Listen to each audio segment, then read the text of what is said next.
벌써 9월 달입니다. 이제 9월 말이 됐죠. 이제 9월 마지막 주가 됐습니다. 참 빠르죠. 참 엊그저께가 2017년이 된 것 같은데 또 벌써 이제 9월이 됐고 이제 10월이 이제 다음 주면 들어갑니다. 참 인생을 딱 봤을 때 우리가 육체로 입은 인생이 긴 것 같지만 어떤 면에서 제가 가만히 생각을 해보니까 영원적인 그런 우리들의 인생을 보면 우리가 육신을 입고 있는 삶은 점 하나도 안 되는 그런 짧은 삶이 아닌가라는 생각이 듭니다. 근데 점 하나도 안 되는 삶 가운데서 우리는 또 2017년 9월을 살았습니다. 여러분 어떻게 잘 사셨습니까? 왜냐하면 우리가 참 잘 살아야 될 수밖에 없는 이유가 잘 살아야지만 우리가 우리가 이 짧은 생애 다음에 있는 그 영원한 삶의 이제 결론이 나오기 때문에 그렇습니다. 그러니까 우리가 지금 이렇게 어떻게 사느냐, 우리가 육신을 입은 삶에 지금 어떻게 사느냐에 따라서 우리의 영원한 삶이 어떠냐가 이제 달려 있다는 거죠. 다시 말씀드리면 우리가 하나님을 믿지 못하고 온전한 모습으로 살지 못한다면 우리 다음에 있는 영원한 삶에는 멸망의 삶이요 고통의 삶이 될 수밖에 없지만 우리가 참 열심히 살고 하나님을 위해 살고 하나님을 닮은 모습으로 살고 하나님 은혜 가운데 살고 하나님께서 역사하신 그 안에서 살아간다면 우리 그 다음에 있는 영원한 삶은 행복하고 영원토록 하나님께서 보증한 그러한 삶을 살아갈 수가 있다라는 말씀이죠. 그래서 중요하다라는 말씀입니다. 그래서 저는 우리가 말씀을 묵상하기 전에 우리 너무 잘 아는 요한복음 3장 16절 말씀을 먼저 같이 함께 묵상을 하고 시작을 하기를 원합니다. 이 말씀이 저희에게는 참 은혜가 되고 소망이 되고 구원이 되고 우리의 삶의 지표가 되어야 되기 때문에 항상 여러분과 함께 나누기를 원하는 말씀입니다. 우리 같이 크게 함께 읽어보시죠. 시작. 하나님이 세상을 이처럼 사랑하사 독생자를 주셨으니 이는 그를 믿는 자마다 멸망하지 않고 영생을 얻게 하려 하심이라. 그렇죠? 하나님이 우리를 너무 사랑하셨다라는 그 믿음의 말씀. 근데 우리가 그것을 그냥 갖고 있는 것이 아니라 영원한 삶으로 영생을 얻게 하는 그런 삶 가운데까지 우리가 가야 된다라는 말씀입니다. 그래서 우리는 잘 살아야 되는데 이번 9월 달은 그래서 우리가 영적인 부분에 있어서 어떻게 성장할 수 있는가에 대한 방법에 대해서 계속해서 말씀을 드렸습니다. 말씀을 잘 묵상하신 분들은 그래도 기억이 나실지 모르겠지만 그래서 여러분들에게 다시 한번 9월 달의 전체적인 걸 한번 생각해 보려고 합니다. 우리가 하나님을 믿고 온전하게 믿고 그렇게 따르기 위하여서는 하나님이 주시는 것을 받아들여야 되잖아요. 그죠? 받아들여야 되는데 우리의 악한 마음들, 딱딱한 마음들, 온전하지 못한 마음들, 이런 마음들이 있으면 받아들일 수가 없습니다. 그래서 우리가 하나님의 마음을 받아들이기 위해서 하나님의 은혜를 받아들이기 위해서 우리들의 마음을 먼저 하나님께 주시는 그 새 영을 받아야 되겠다. 새로운 영을 받아야 되겠다.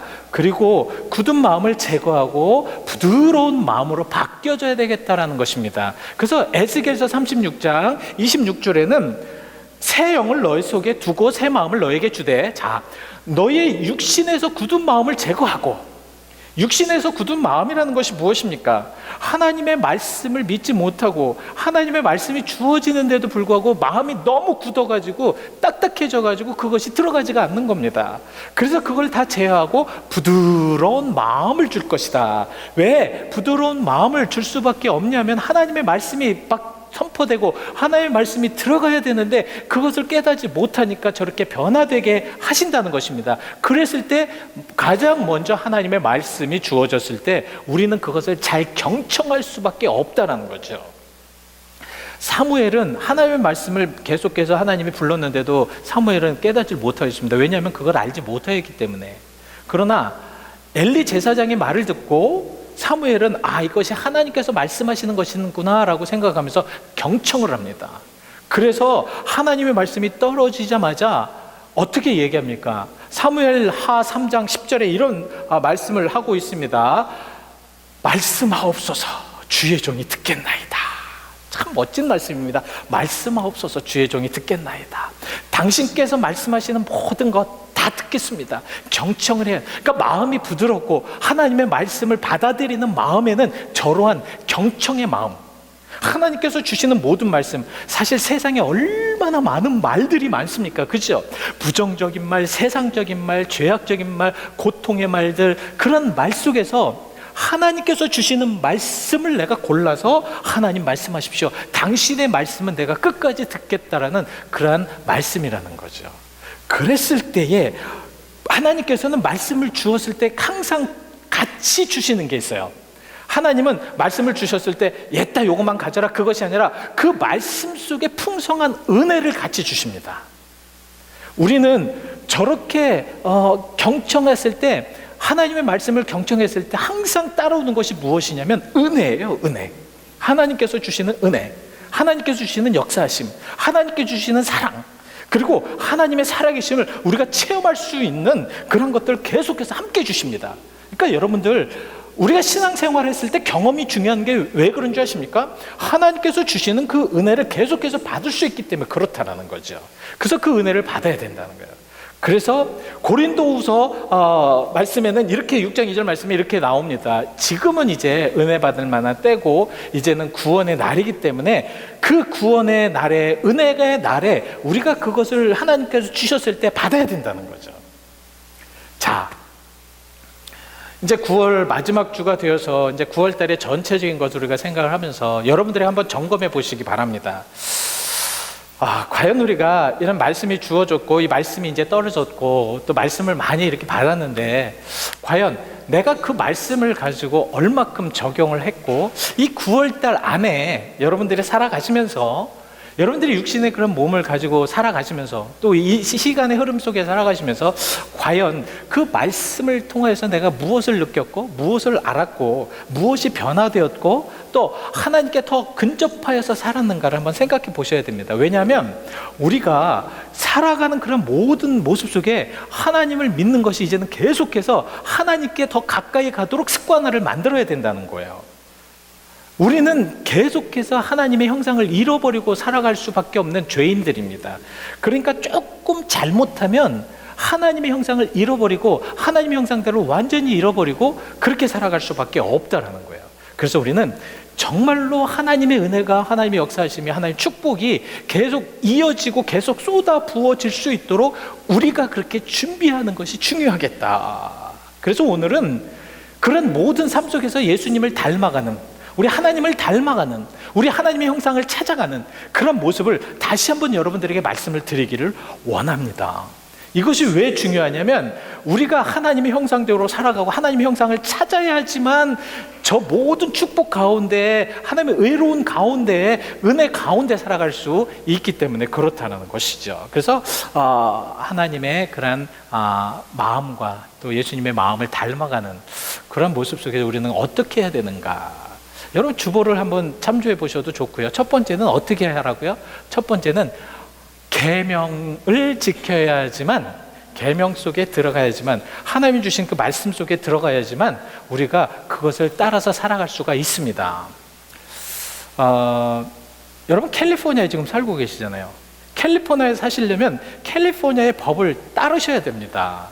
캘리포니아의 법을 따르지 않고 내 멋대로 살아가면 우리는 캘리포니아에 살아갈 수가 없죠. 제가 한국에서 미국으로 왔을 때 가장 힘들었던 게 운전하는 거였어요. 운전하는 건데 또 한국 사람들 되게 급하잖아요. 저도 별로 급하다고 생각을 했는데 그것이 안 되더라고요. 이 스탑 사인, 여러분 많이 걸려 보셨습니까? 저는 솔직히 말씀드리면 한 두세 번 걸렸어요. 벌금을 냈는데도 불구하고 이게 습관이 안 되니까 또 걸리는 거예요. 어떻게 걸리냐면 스탑 사인이 아니더라도 여러분들 그 사거리에 있잖아요. 사거리에 오른쪽으로 이렇게 턴하려면 항상 서야 합니다. 그러니까 빨간불이 있으면 서야 돼요. 안 서면 안 됩니다. 근데 저는 섰다고 봐요. 섰다고 하고 이렇게 갑니다. 근데 사진이 찍혀버렸어요. 그래서 제가 법정에 가서 나 분명히 섰다 그러면서 이렇게 이제 판독을 해주잖아요.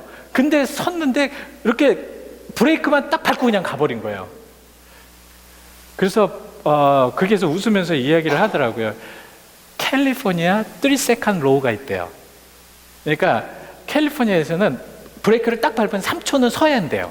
그것이 이제 전체적으로 그런 법이 돼버렸대요. 그래서 너는 안 썼지 않냐. 제가 참 많은 것을 배웁니다. 그럼에도 불구하고 생각하는 것이 있어요. 무엇을 생각하냐면,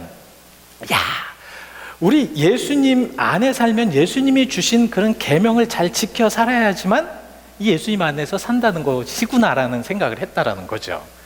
근데 오늘 제가 왜 이 말씀을 드리냐면, 마태복음 22장 말씀에 이런 말씀이 나옵니다. 한 율법사가 예수님을 시험하여서 이제 물으러 나옵니다. 어느 계명이 제일 큰 계명입니까? 그러니까 당신이 생각하는 계명이 어느 계명이 가장 큰 계명이고 좋은 계명이라고 생각합니까? 왜 저렇게 물어봤는지 아십니까? 의도가 있어요. 그 율법사는 말씀하신 대로 예수님을 시험하기 위해서 이렇게 물어봅니다. 어떤 시험이냐면, 그 당시에 율법이 613개 조항이 있었습니다. 여러분, 613개 조항, 우리가 10계명을 지키려고 하여도 10계명을 지키기가 어렵잖아요. 근데 율법이 613개 조항이 있었어요. 그러니까 너무너무 그것을 지키기 힘드니까 248개 조항을 먼저 나오는, 그러니까 먼저 지켜야 하는 조항으로 만들어 버렸습니다. 그리고 365개 조항은 뒤로 빼놓고, 그러니까 첫 번째 이거는 꼭 지켜야 되고, 이 뒤에 365개는 그래도 이제 꼭 지켜야 되지만 먼저는 248개 조항을 지켜야 된다. 근데 유대인들끼리 서로가 논쟁이 일어납니다. 무슨 논쟁이냐면, 248개 조항보다 365개 조항이 더 중요한 게 있다. 그래서 서로가 막 싸우는 거예요. 그러니까 아직도 그러한 부분에서 정확한 그러한 룰이 없었을 때 율법사가 와서 예수님에게 물어본 겁니다. 너에게는 가장 중요한 그러한 법이 무엇이냐, 계명이 무엇이냐. 자, 예수님께서는 613개를 아마 생각하면서 과연 무엇일까 이렇게 찝으시지 않으셨습니다. 성경 말씀을 보시면 마태복음 22장을 여러분들이 묵상을 해보시면 어떻게 하냐면, 그 말씀이 나오자마자 기다렸던 듯이 바로 마태복음 22장 47절 말씀을 이렇게 말씀을 하십니다. 우리 같이 함께 읽어보실까요? 시작. 예수께서 이르시되 내 마음을 다하고 목숨을 다하고 뜻을 다하여 주 너희 하나님을 사랑하라 하셨으니, 이것이 첫 번째 강령이다. 첫 번째 중요한 계명이다. 그러니까 하나님을 믿는 이들이 하나님을 사랑하는 것이 가장 먼저가 돼야 된다는 거지요. 하나님을 믿는 사람들이 하나님을 사랑하는 것이 가장 큰 계명이라는 말씀입니다. 이런 계명이 지켜져야지만 가장 중요한 율법이 지켜진다는 말씀이죠. 여기에서 우리가 중요하게 여겨야 될 것이 무엇이냐면, 우리는 신앙생활하면서 하나님의 사랑만 계속 받는다고 생각을 합니다. 그러나 우리가 지켜야 될 것은 우리도 또한 하나님을 사랑해야 되는 것이 계명이라는 거죠. 우리도 또 해야 되는 것이 계명이라는 것입니다. 하나님의 사랑만 무조건 받을 것이 아니라 우리도 또한 하나님을 사랑해야 되는 것이 진정한 계명이다. 하나님께서는 지금 하나님을 닮아가는, 하나님 은혜 가운데 있는, 하나님의 역사하심 가운데 있어야 되는 그러한 자들에게 말씀하시는 것은 바로 하나님을 먼저 사랑하라는 거죠. 하나님을 먼저 사랑하는 거예요. 우리는 가만히 보면 율법을 지키면서 하면은 우리 인간적인 인위적인 것이 먼저 들어갑니다. 인위적인 것이 먼저 들어가니까 내가 먼저 사랑이 돼요. 내 자신을 먼저 사랑해야 돼요. 인위적인 모든 세상의 것들은 내 자신이 먼저 사랑해야지만 돼요. 근데 저 말씀은 무엇이냐면, 내 자신이 사랑하는 것보다 하나님을 먼저 사랑하는 그런 사랑이 있어야지만 그 계명을 지키는 것이라는 말씀이죠. 목사님, 이것은 예수님 시대 때나 되는 거지 지금은 그것이 되겠습니까? 근데 돼야 합니다. 왜냐하면 이따가 말씀을 드리겠지만 하나님의 말씀은 진리이기 때문에 그 진리가 영원토록 돼야 되기 때문에 그렇다는 말씀입니다. 그리고 예수님께서는 두 번째로 22장 39절에 이렇게 말씀을 하고 있습니다. 둘째도 그와 같으니 내 이웃을 내 자신과 같이 사랑하라. 둘째도 그와 같으니, 둘째도 그와 같다라는 말씀이 무엇이냐면, 이 말씀이 둘째도 첫 번째 말씀과 동등하게 생각하라는 말씀입니다. 우리가 진정으로 하나님을 사랑하고 하나님을 의지하면서 하나님을 온전하게 믿기 위하여서 살아가는 그러한 믿음 속에서는 사랑이 필요하다는 거죠. 이게 잘 안 돼요. 잘 안 됩니다. 정말 안 돼요. 뭐 쉬우면 그거 아무나 그렇게 할 수 있겠죠. 그러나 이것이 잘 안 됩니다. 안 되면 어떻게 해야 되느냐? 할 때까지, 될 때까지 최선을 다해서 내가 노력하라는 것입니다. 그러니까 여기에서 말씀하시는 것은 내 이웃에게 사랑을 받으라, 하나님에게 사랑을 받으라. 이것은 우리가 아무것도 안 해도 돼요. 하나님의 사랑만, 쏟아지는 사랑만 받으면 되니까. 근데 여기에서는 무엇이냐면 좀 액티비티하게, 파지티브하게 나가라는 거예요. 나가서 사랑할 수 있는 것을 좀 먼저 해보라는 것입니다. 안 되더라도 한번 노력해보라는 거예요. 근데 해보려고 하니까 인간적인 마음에 잘 안 될 때가 너무도 많습니다. 이랬을 때에도 하나님께서는 끝까지 해보라는 겁니다. 왜냐하면 그것이 바로 계명이기 때문에, 그 계명을 따라서 했을 때에 예수님이 가신 그 길을 가기 때문에 그것이 하나님을 닮아갈 수 있는 길이라는 말씀입니다. 그래서 예수님께서 그 내 이웃의 그 정하는 것이 무엇이냐면, 그 당시에 유대인들 아니면 유대인들과 같이 사는다, 이러한 것에 한정적인 것이 아니라 예수님께서는 온 인류 만민까지 다 포함을 해버리셨습니다. 어디까지 포함을 해주셨냐면, 마태복음 5장 44절 말씀처럼 내 이웃을 사랑하는데 그것뿐만 아니라 너희 원수를 사랑하며 너희 박해하는 자를 위해서 기도하며. 이 기도가 잘 안 돼요. 사실 이 박해하는 자를 위해서 기도하라, 딱 무릎을 꿇고 기도하려고 하면 이게 잘 안 나옵니다.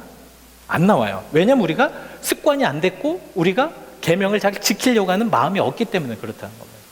그래서 우리는 이런 모든 모습 속에 먼저 계명을 지키는 그런 모습들이 중요한데요, 이 모든 사랑은 무엇을 아우르냐 하면 율법을 다 포함시킵니다. 그러니까 사랑은 모든 율법을 다 포함시켜버려요. 이것이 바로 로마서 13장 10절에 이렇게 말씀을 하십니다. 우리 같이 함께 크게 읽어보시죠. 시작. 사랑은 이웃에게 악을 행하지 아니하냐. 자, 그러므로 사랑은 율법의 완성이니라. 율법의 완성이니라. 우리가 되어지는 많은 것들 중에서 정말 들려오는 이야기들, 또 내 마음의 생각들, 이러한 것들이 저 율법의 완성인 사랑 안에 이렇게 한번 쌓아보는 그런 훈련도 필요하겠다. 왜냐하면 이런 것이 예수님을 닮아가는데 가장 기초적인 것이기 때문에 그렇다는 말씀입니다. 두 번째는 우리가 진리를 통하여서 예수님을 발견할 수가 있다는 말씀입니다. 진리. 여러분, 진리가 무엇입니까? 우리는 진리 그러는데 진리가 무엇인가요? 여러분, 진리를 무엇이라고 생각하십니까? 진리는 변하지 않는 것입니다. 그죠? 변하면 진리가 아니죠. 변하면 진리가 아닙니다. 우리 사는 이 삶 속에서는 매일같이 우리는 변화가 있습니다. 요새 어느 분이 이제 어느 타지에서 이사 오시려고 하는 분하고 이제 계속 기도하면서 이야기를 하면서 하는데, 이 지역이 너무너무 땅값이 오른 거예요. 많은 분들이 그런 말씀을 하세요. 복숭아밭이고 체리밭이었던 이곳이 이렇게 비싸질 줄 누가 알았냐고. 우리의 삶 속에는 계속 변해야 돼요. 변함 속에는 진리가 없습니다, 여러분들. 그러니까 세상 안에는 진리가 있을 수가 없어요. 왜냐하면 세상의 모든 것들은 다 변하기 때문에 그렇다는 것입니다. 인간들도 마찬가지예요. 인간도 진리가 없습니다. 왜냐하면 우리는 매일같이 변하기 때문에 그래요. 우리는 조속지변하잖아요. 아침에 생각을 했다가 저녁에 마음을 바꾸는, 아니 요새는 저녁이 아니라 1시간 후에 마음, 아니 10분 후에 마음을 바꿔버리는, 이러한 속에서 우리는 진리를 찾기 위해서 계속해서 노력해야 된다는 말씀입니다. 근데 그 진리가 과연 어디에 있느냐? 성경은 예수를 통하여서 진리가 있다라고 이렇게 가리키고 있습니다. 그래서 우리는 예수님 안에서, 진리 안에서 예수님을 닮아갈 수 있는 것이 뭐냐면 그 진리 안에 예수 그리스도가 계시기 때문에 우리가 그런 진리를 통해서 깨닫게 되면 예수를 닮을 수밖에 없다. 그래서 예수님도 이렇게 말씀을 하셨습니다. 요한복음 14장 6절 말씀에 예수께서 이르시되 내가 곧 길이요 진리요 생명이니 나로 말미암고는 아버지께로 돌아갈 자가 올 자가 없느니라는 그런 진리를 만들어 놓으셨어요. 만약에 저 말씀이 변화되어서 예수님이 아니더라도 다른 사람에 의해서, 아니면 다른 신에 의해서, 아니면 다른 것에 의해서 방법이 있다고 하면 저것은 비진리입니다. 그러나 저 말씀이 진리로 하나님께서 아직도, 예수님이 십자가에 못 박혀서 부활하신 다음에 아직도 2000년이 넘게 저 말씀은 계속 진리로 받아들일 수밖에 없는 것이, 저것이 진정으로 진리이기 때문에 그렇다는 거죠. 우리는 이런 진리 가운데 이제 살아가야 됩니다. 진리 안에 살아가야 됩니다. 우리는 진리 안속으로 들어가야 됩니다. 적어도 진리라는 것은 하나님의 말씀 안에서 변하지 않는 것들, 여러분 성경을 한번 보십시오. 성경의 모든 말씀이 다 진리일 수밖에 없는 이유가 뭔지 아십니까? 이 말씀은 하나도 변함이 없기 때문에 진리라는 말씀입니다. 그러니까 이 진리 안에서 우리는 하나님을 닮아갈 수가 있다라는 말씀입니다. 그리고 이 진리가 큰 이유가 뭔지 아십니까? 이 진리가 큰 이유가 바로 이 진리는 사망에서 생명으로 옮길 수 있는 힘까지 있기 때문에 이것은 굉장히 큰 겁니다. 이거 무슨 말씀이냐면 사망 속에서 살 수밖에 없는 인간들, 고통 속에서 살 수밖에 없는 인간들, 이러한 인간들을 하나님께서 그 진리를 통하여서 생명의 길로 옮기셨다라는 말씀입니다. 그래서 요한복음 5장 말씀에는 24절 말씀에 이렇게 말씀을 합니다. 내가 진실로 진실로 너희에게 이르노니 내 말을 듣고 또 나를 보내신 이를 믿는 자는 영생을 얻었다. 심판에 이르지 않으냐니 사망에서 생명으로 옮겼다라는 것이 진리의 말씀입니다. 그러니까 저런 진리를 믿고 저런 진리 안에 있으면 예수님을 닮을 수밖에 없다라는 말씀이죠.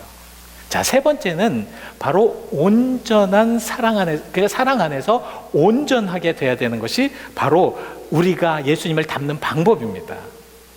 여러분, 그것이 쉬운가? 온전해진다. 그 온전해진다라는 말씀을 해석하기 위해서 우리 5절 말씀을 다시 한번 보셔야 됩니다. 자, 누구든지 온전해지기 위해서는 어떻게 조건이 있습니다. 어떤 조건입니까? 그 말씀을 지키는 자, 말씀을 지키는 자. 오늘 말씀을 지키는 자라는 이런 말씀 안에는 무슨 말씀이 있냐면 그것을 한 번에 딱 말씀을 지켜서 끝냈다라는 말씀 아닙니다. 이것은 계속해서 진행형입니다. 말씀을 지키는 자.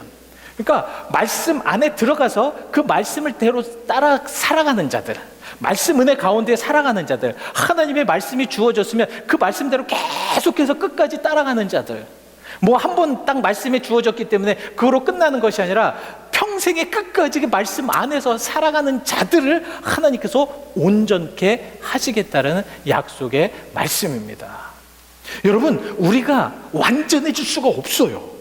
우리는 완전해질 수가 없습니다. 왜냐하면 우리는 불완전함 속에서 계속 살아가는 인간들이기 때문에 그렇다는 겁니다. 우리는 불완전하기 때문에 죽어야 하고요. 우리는 불완전하기 때문에 내일을 알 수가 없는 거고요. 우리는 불완전하게 살기 때문에 항상 두려움 속에 살아갈 수밖에 없다는 거죠. 이러한 두려움과 불완전한 삶 속에서 완전해지기 위해서는 어떻게 되느냐? 말씀 안으로 돌아오라는 거예요. 말씀 안으로 들어오면 하나님의 사랑이 깨닫게 되고, 말씀 안으로 들어오면 그 가운데 역사하심이 느껴지게 되고, 말씀 안으로 들어가서 그렇게 살다 보면, 그것이 말씀 안에 습관이 되다 보면 큰 파도와 같은 그런 고난과 어려움과 시험이 온다고 하여도 그 말씀으로 이기고 나갈 수 있다라는 말씀입니다. 그래서 점차 우리는 완전함으로 그렇게 올라갈 수가 있다라는 것입니다. 우리는 하루아침에 뭔가를 할 수가 없어요. 계속해서 우리는 프랙티스 하고요. 계속 기도해야 되고요. 말씀 묵상해야 됩니다. 그런 말씀 묵상을 통해서 정말 하나님의 역사하심대로 그렇게 살아나가야 되는데, 완전하게 만드시려고 하는, 온전하게 만드시려고 하는 하나님의 계획이 있습니다. 히브리서 13장 10절에는 그래서 우리에게 이렇게 21절에는 이렇게 말씀을 하고 있습니다. 자, 온전케 하시, 너희를 온전케 하시는 이유가 무엇이냐면 자기 뜻을 행하게 하시려고 우리를 온전케 만드신다는 거죠. 그러니까 하나님의 뜻, 하나님의 영광의 뜻, 하나님의 능력의 뜻을 우리로 그렇게 만들게 하기 위해서, 하나님의 뜻을 이루기 위해서 우리를 온전케 만드신다는 거예요. 말씀 안에서 우리를 온전케 하시는 겁니다. 말씀 안에서 우리를 더욱더 큰 은혜 가운데, 역사하신 가운데 그렇게 따라가도록 그렇게 만드는 거죠. 왜냐하면 그런 모든 그런 흐름 속에 하나님께서는 우리를 통하여서 하나님의 뜻을 우리를 통해서 행하게 하시려고, 하나님의 뜻을 나를 통하여서 나타나게 하시려고. 그럼 무엇입니까? 우리가 하나님의 자녀가 돼야 되겠죠. 하나님의 사람이 돼야 되겠죠. 하나님은 하나님의 사람이 아닌 사람들에게는 절대로 함께 하시지 않잖아요. 역사하지 않잖아요. 우리가 아무리 이곳에서 예배드린다고 해도 우리들의 마음에 온전하게 하나님을 의지하는 마음이 없다면 하나님은 함께 하시지 않지 않습니까? 그러니까 은혜 받지를 못하지 않아요. 그러나 하나님이 함께하는 이들에게는 지금 이 시간도 여러분들과 함께하기 때문에 은혜가 충만할 수밖에 없다는 말씀입니다. 왜? 살아계신 하나님께서 우리들과 함께 하시기 때문에 그렇다는 것이죠. 아셨죠? 그래서 우리는 사랑 안에서 온전해질 수 있는 이유가 무엇이냐면 말씀대로 그렇게 쭉 따라가다 보면 하나의 역사는 그 가운데서 이루어집니다.